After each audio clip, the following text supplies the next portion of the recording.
Eu creio na Bíblia. Ela é a palavra de Deus. Ela é a revelação de Deus para a minha vida. Eu vou ouvir o que ela diz. Eu vou obedecer aos seus ensinos. Em o nome de Jesus. Amém. Eu vou ler o texto de Josué capítulo 3. O capítulo inteiro. É uma história. Eu não podia deixar nada fora. E eu quero apenas depois ressaltar alguns pontos. Eu prometo a vocês que até 1h30 da tarde nós estamos terminados. Tranquilo. Josué 3, assentados mesmo como estamos. De manhã bem cedo, Josué e todos os israelitas partiram de Sitim e foram para o Jordão, onde acamparam antes de atravessar o rio. 3 dias depois, os oficiais percorreram o acampamento e deram esta ordem ao povo: quando virem a arca da aliança do Senhor, o seu Deus, e os sacerdotes levitas carregando a arca, saiam das suas posições e sigam-na. Mas mantenham a distância de cerca de 900 metros entre vocês e a arca. Não se aproximem. Desse modo saberão que caminho seguir, pois vocês nunca passaram por lá. Josué ordenou ao povo: santifiquem-se, pois amanhã o Senhor fará maravilhas entre vocês. E disse aos sacerdotes: levantem a arca da aliança e passem à frente do povo. Eles se levantaram e ficaram na frente, foram na frente. E o Senhor disse a Josué: hoje começarei a exaltá-lo à vista de todo Israel, para que saibam que estarei com você, como estive com Moisés.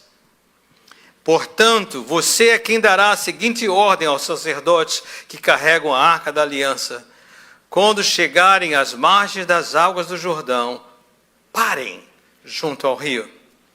Então Josué disse aos israelitas: venham ouvir as palavras do Senhor, o seu Deus. Assim saberão que o Deus vivo está no meio de vocês e que certamente expulsará de diante de vocês os cananeus, os hititas, os heveus, os ferezeus, os girgaceus, os amorreus e os jebuseus.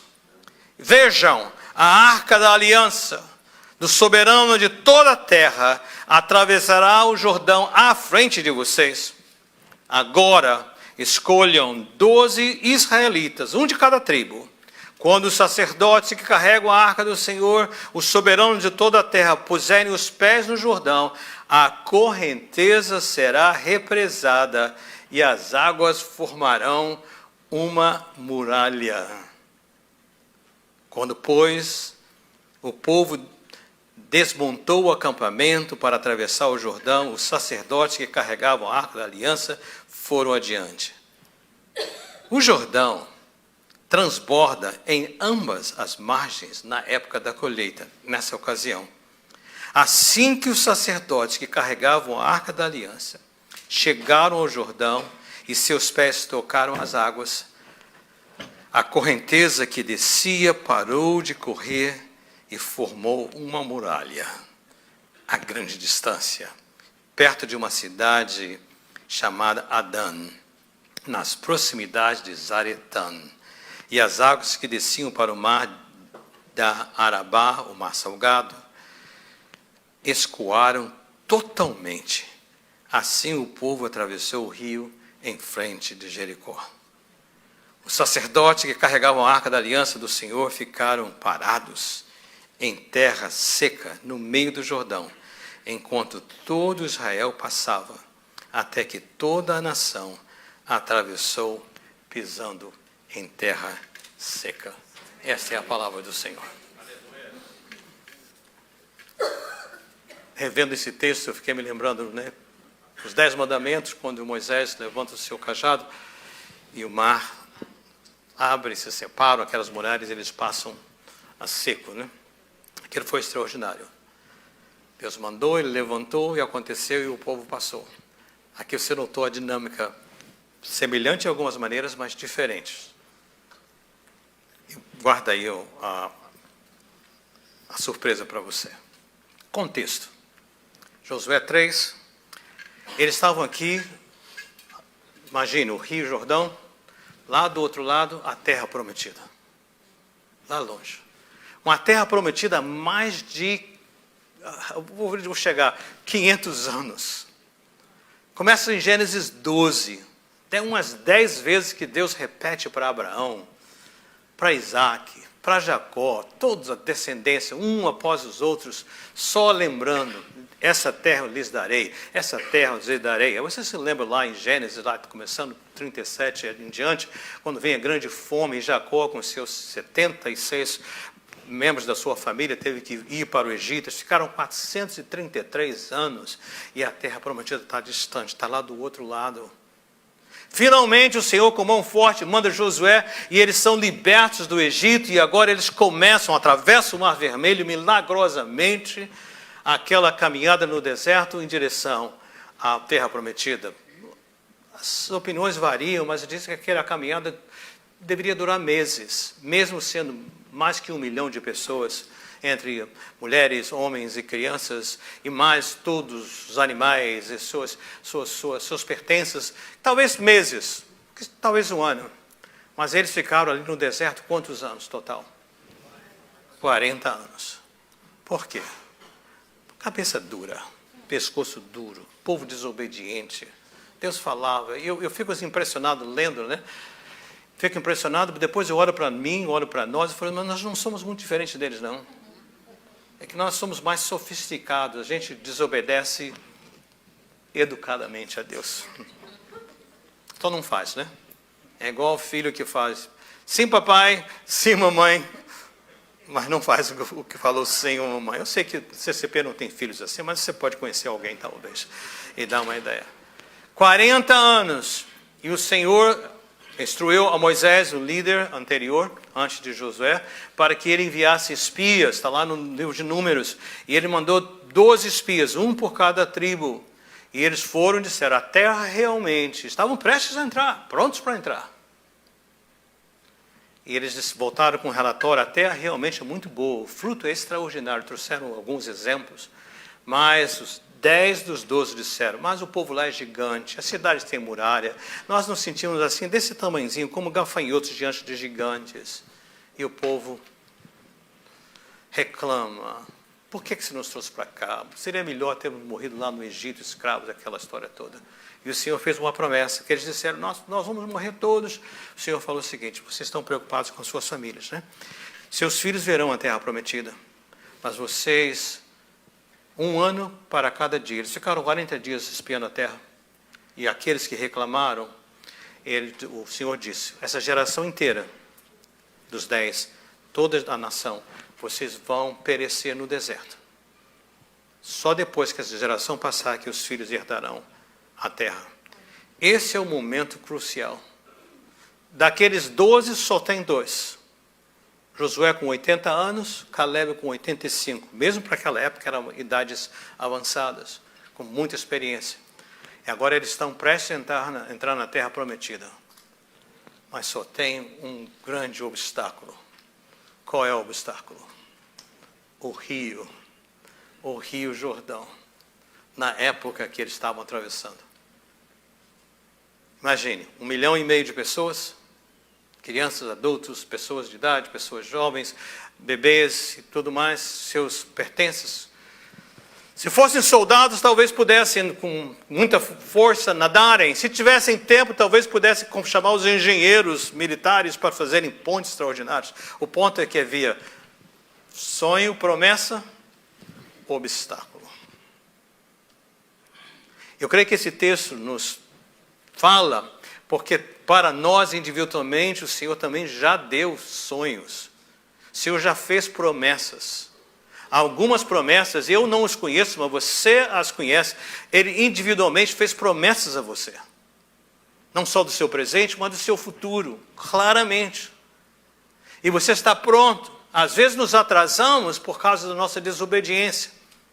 desviamos aqui, ali, mas você chegou ao momento, agora, final de 2024, 2025, Senhor, acende tudo de novo. E o Senhor acende, e de repente você diz, agora é a hora da promessa. Mas quando você vai andar, o rio, o obstáculo. Eu creio que esse texto nos dá uma revelação da parte de Deus de como nós lidamos com o obstáculo. Eu não vou poder explicar cada verso, cada palavra, mas eu quero dar apenas uma noção. Qual foi o plano, que Deus deu a Josué, que eu creio que Ele dá para nós, para que nós possamos alcançar as promessas dEle para nós, os nossos sonhos. Primeira aplicação é, não vamos começar com nossos planos e esforços pessoais. Vamos trazer Deus para o centro dessa história. Coloca Deus na frente. Você notou logo de saída que ele vai falar o seguinte, para os sacerdotes e levitas, aqueles que podiam carregar a arca da aliança do Senhor. Passou, que arca é essa? Essa é a arca que simbolizava a presença do Senhor. Senhor com seu povo. A arca esteve com o povo todo aquele tempo, ali representando. Ou seja, eu não vou tentar atravessar, remover o obstáculo, entrar na terra prometida ou nas promessas do Senhor para mim, sem que Deus esteja na frente. Então a primeira decisão que precisa ser tomada é o seguinte, esse ano vai ser diferente. Eu vou colocar o Senhor na frente. Primeiro Ele. Ele que vai nos guiar. Inclusive o texto fala, nós não sabemos onde ir. Nós sabemos da promessa, sabemos do obstáculo, mas não sabemos como atravessar. Mas Ele sabe. Então precisa haver, para alcançarmos as promessas de Deus, uma decisão clara, consciente de dizer, Senhor, eu vou colocá-lo em primeiro lugar. E eu vou dar específicas de como nós podemos fazer isso. E Ele faz e coloca aquela primeira aplicação. Mas o texto nos ensina um pouquinho mais. Instruções para o povo. Vocês vão ter uma distância de 900 metros entre a arca, ali os sacerdotes, e o povo. Você pode pensar talvez que eles abriram só um canalzinho. Não. Eles abriram lá do norte, 20 milhas ao norte do local que eles estavam atravessando, a água parou, até o mar salgado, ou mar morto, como é também conhecido. Foi uma avenida que se abriu. E o povo todo tinha que ficar 900 metros da arca, por razões óbvias. Primeiro, porque a arca representa a presença de Deus e é santa. Naquela altura, você não poderia tocar, somente os sacerdotes podiam estar ali. É um respeito de reverência, de realmente colocar o Senhor no seu trono. Então, mantenham a distância. Mas a outra razão dos 900 metros era para que todos pudessem ver. Porque se todo mundo chegasse junto, o que ia fazer? Os mais baixos, as crianças, não iam poder ver a presença de Deus. A distância era mantida, espalhados, para quê? Para que todos pudessem ver, o Senhor está conosco. Essa travessia agora é diferente. Essa experiência é diferente. O Senhor está conosco. Ele está presente aí entre nós. Agora você notou que Ele fala também... Ele dá uma instrução para eles dizendo o seguinte, santifiquem-se, versículo 5, Josué ordenou, santifiquem-se, pois amanhã o Senhor fará maravilhas entre vocês. Eu queria colocar alguns exemplos, algumas colocações aqui, porque à medida que essa palavra me foi dada, eu fui preenchendo lacunas na minha vida, obviamente áreas da minha vida pessoais, ele falou bem alto, bem claro. Na vida da minha família, falou muito alto, bem claro. Sou grato a Deus pelo que Ele já realizou, mas coisas além que eu creio que Ele tem para mim, para Cláudio, para os nossos familiares. Mas me lembrei da nossa igreja. E foi como um momento assim sublime. Porque quando eu olhei para a nossa igreja, eu me alegro muito com vocês, ministérios espanhol, português, me alegro muito, tenho muito orgulho de vocês. Mas naquela hora de contemplação junto do Senhor, meu coração ficou pesado. Ficou pesado porque eu me dei conta que uma grande parte da nossa igreja, nós somos excelentes, exímios, religiosos. Sabe o que é isso? Nós mantemos as rotinas.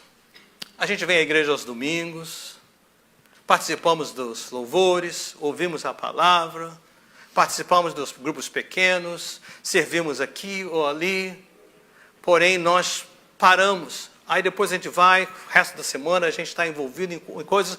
Deus está presente, mas Ele não é à frente, Ele não é o ponto alto. Eu disse, você é tão pouco comparado com aquilo que o Senhor tem para nós. Tão pouco. E o Senhor colocou no meu coração, dizendo o seguinte, me coloquem à frente. Individualmente e como igreja, vocês verão o que eu farei com vocês.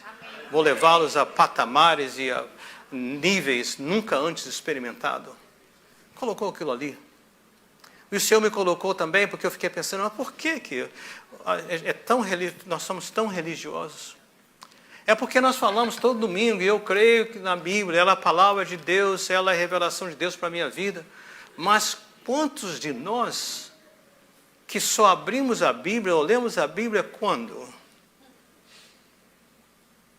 Aos domingos. Uma vez. O resto da semana a Bíblia fica ali novinha, direitinho em casa. Direitinho. Eu falei, a gente não tem o hábito de diariamente abrir a palavra, ler a palavra, orar ao Senhor, um tempo separado de comunhão, ouvindo a voz dEle e falando. Então, esse santificar-se diz o seguinte, eu sei que o Senhor quer falar comigo diariamente. Eu sei que hoje Ele usa o Santo Espírito de Deus, mas o instrumento principal que Ele usa é a palavra dEle. E, no entanto, eu não tenho espaço para isso. Eu não tenho espaço para responder em oração. Não, obviamente eu oro, Senhor, obrigado pelo dia, obrigado pelo alimento, obrigado pelo trabalho, obrigado pela família, e boa noite, Senhor, até amanhã. Mas conversa com o Pai, está junto conosco. Então Ele diz, santifiquem-se. Aquelas coisas que vocês já sabem. Olhei para a nossa igreja também, e eu vejo e me orgulho da diversidade que somos. Mas é impossível não notar as tensões que existem por causa da diversidade.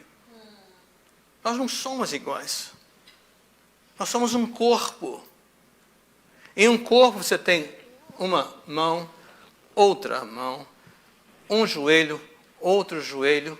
Mas nós não somos todos mãos, nós não somos todos joelhos, nós não somos todos braços. Nós somos um corpo diverso. Mas me entristece, e eu creio que entristece o coração de Deus também, de ver que como às vezes nós nos segregamos. Aqui está o grupo da mão, aqui está o grupo das pernas, aqui está o grupo da cabeça, aqui está o grupo da língua, aqui está o grupo da... Não devia nem existir um grupo da língua, mas talvez exista, né?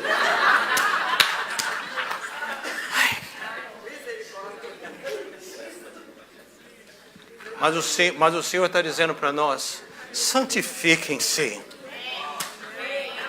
A barreira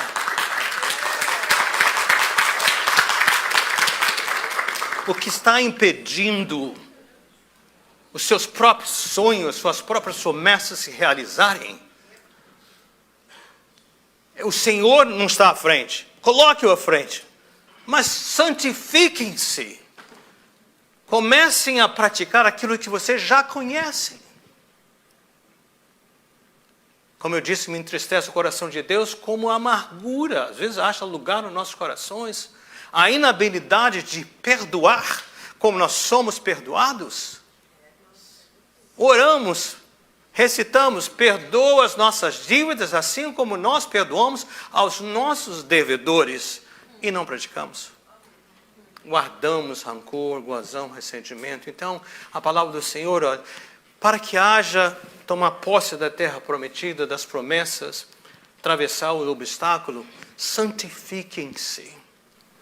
E o Senhor começará a transformar o seu coração.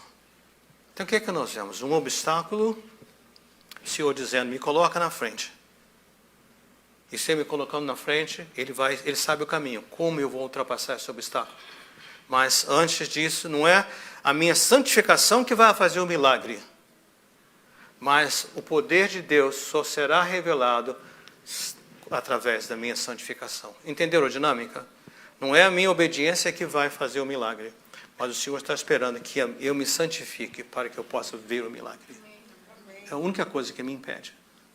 Milagre da transformação pessoal, do casamento, do relacionamento conjugal, da carreira, da realização própria, todas as áreas. Ministério, tudo isso. Vamos chegar aos finalmente. O que é que nós vemos aqui então? Um grande obstáculo, a terra prometida, a promessa de Deus. Eu creio que eu posso declarar inequivocamente, este é o ano do cumprimento da promessa de Deus na sua vida. Amém. E Ele está te dando um mapa. Para mim, para a igreja, dando um mapa. Coloque o Senhor primeiro. Primeiro lugar.